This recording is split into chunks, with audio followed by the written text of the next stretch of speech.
Speaking of the spirit of Jackson, that's how we usually start, is talking about Jackson Wheeler.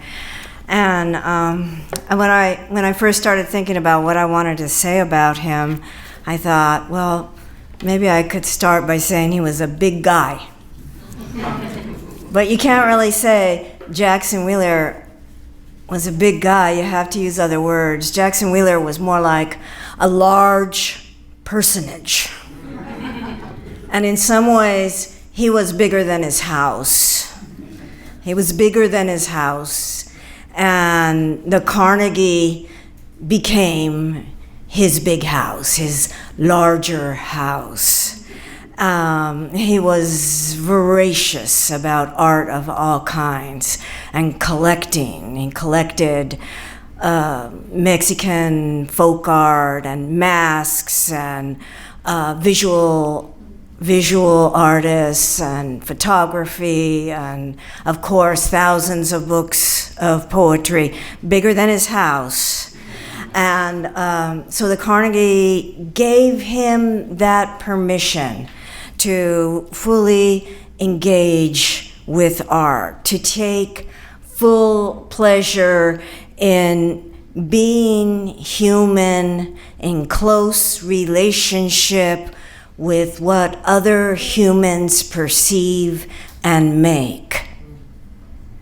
And that's what art is for. And that's what this place did, and that's why he gave his heart and his energy so fully to its continuance. And that's why Suzanne was right when she said, we got to keep it going.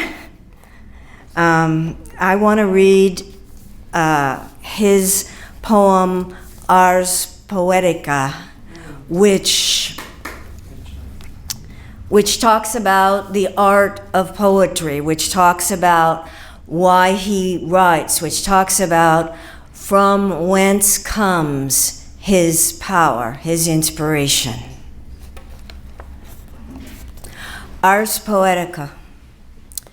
Because I was sung to as a child. Because my father shot himself when I was 10. Because my mother took in ironing and worked as a janitor. Because my mother would say she could turn on the radio and I would lie in the crib and listen, quiet as a mouse. Because there was singing on the radio, Kitty Wells, the Louvin brothers, the Stanley brothers, the Carter family, the Stoneman family. And when I was older, Saturday afternoons with my father's mother, her dark Indian eyes glittering in the twilight of the room, Wrastlin' from Chattanooga, Tennessee, announced by Harry Thornton. Because I watched my uncle slaughter hogs, because I watched my mother kill a chicken for dumplings, because I watched the rescue squad drag the Nantahala Lake for drowned vacationers up from Florida. Because Southern Appalachia was imagined by someone else, I just lived there in the mountains until I read about it in a book. Other than the King James Bible, which is all true, my mother said, and says every jot and St. Matthew tittle of it.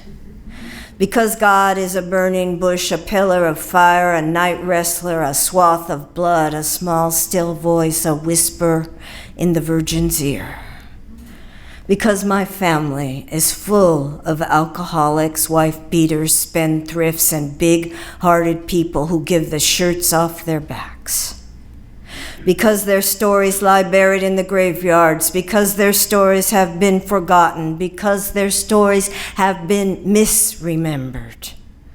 Because my father's people said they were from Ireland down Wexford way, because my father's father baptized people.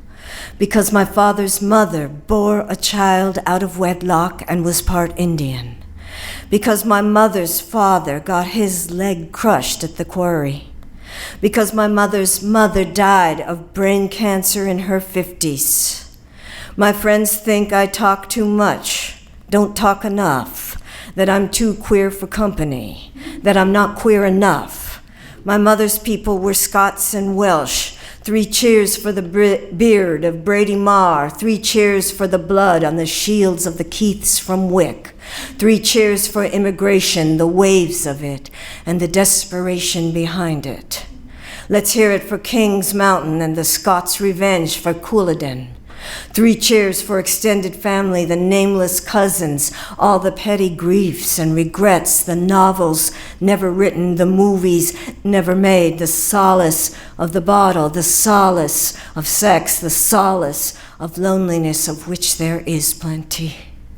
All hail the poetic arts and the art of poetry, and to the knowledge at the heart of it all, words bear witness.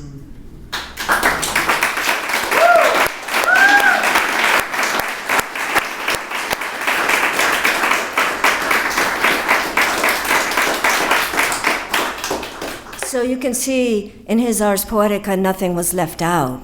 Certainly not pain. Pain was not left out. Pain was transmuted. Somebody once asked a teacher of mine, what's the difference between poetry and prose? And his answer was, poetry is closer to the wound.